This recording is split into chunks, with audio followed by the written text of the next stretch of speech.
Hello everyone and welcome back to your daily government and financial news update. As always, I'm interested in hearing your thoughts on everything, so make sure to give this video a like, but also leave a comment giving your thoughts on everything currently going on. Okay, so in our lead story for today, former President Donald Trump was defeated by a narrow margin against Florida Governor Ron DeSantis in a recent straw poll over the weekend. Now, this was at a Colorado conservative conference, and the poll was based on an approval system which enabled attendees to vote for more than one candidate that they could get their support behind. Last year, DeSantis won the same straw poll as well, defeating Trump by a narrow margin of 74% approval to Trump's 71% approval. This year, DeSantis had a 71% approval as opposed to Trump at 67%. Also getting some attention for being the next Republican candidate, Ted Cruz received 29% of the vote, Ben Carson at 24%, and Sarah Huckabee Sanders at 18%.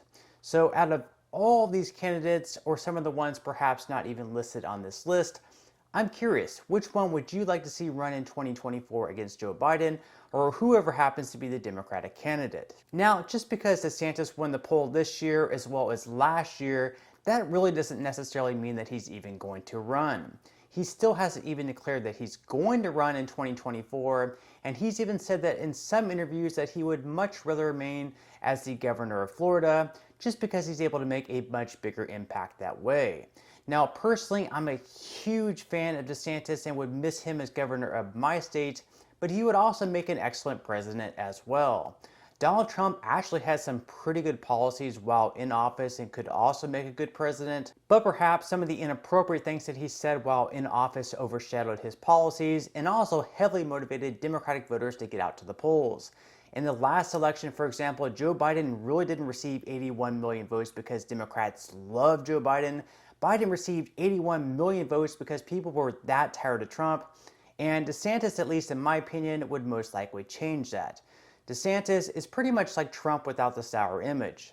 Sure, the media will always have something to pick on him about, whether it's his COVID strategy that actually perhaps even saved lives, even though the very same media praised New York's governor for throwing COVID-positive patients back into nursing homes, killing numerous amounts of old people.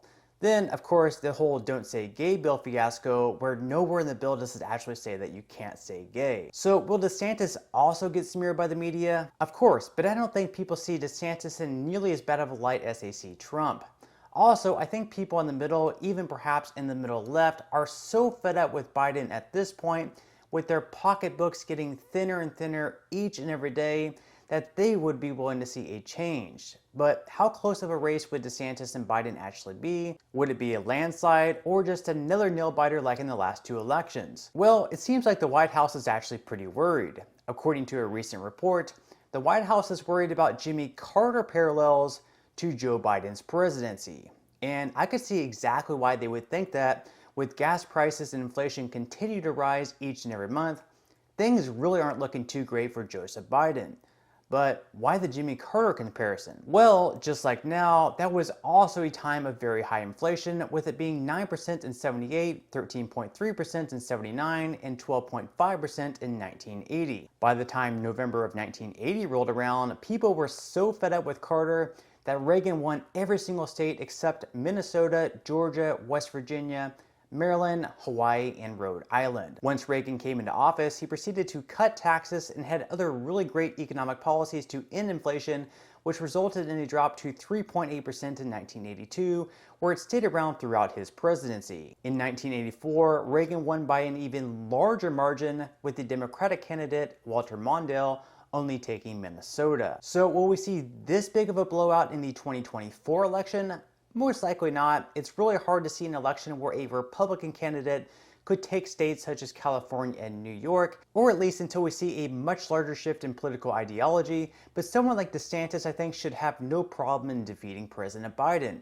Now, if Trump does end up being the candidate, he would probably also defeat Biden in a rematch, but you also run the risk of once again motivating those people who hate Trump so much that they would turn out for Biden once again, despite having $8 gas and being much worse off in pretty much every way of life. Of course, despite Biden's rough first year and a half with low popularity ratings, one former Democrat in Doug Jones is completely dismissing the high gas prices and inflation, saying that the economy actually isn't really doing too bad.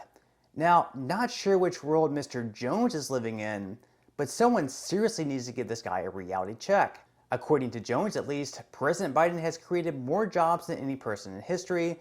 He also said the interesting part about this is the economy is really not doing too bad at all. So $5 to $7 gas, mass inflation, a border crisis, and a staggering economy, but yet some people seem to think that Biden is still doing a really great job.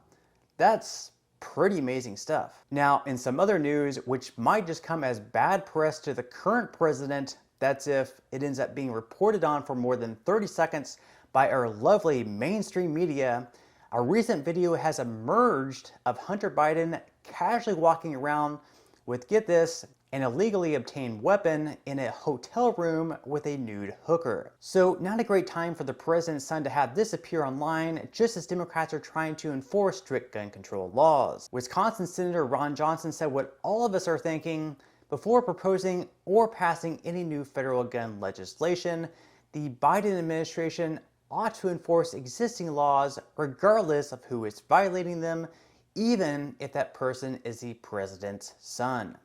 This is completely true. It's pretty funny how some of the rules only apply to us, but not to the higher-ups. Additionally, Johnson said that he's written oversight letters to the U.S. Secret Service, the FBI, and the ATF regarding the incident where Hunter's gun was dumped into a trash can across from a high school in Delaware.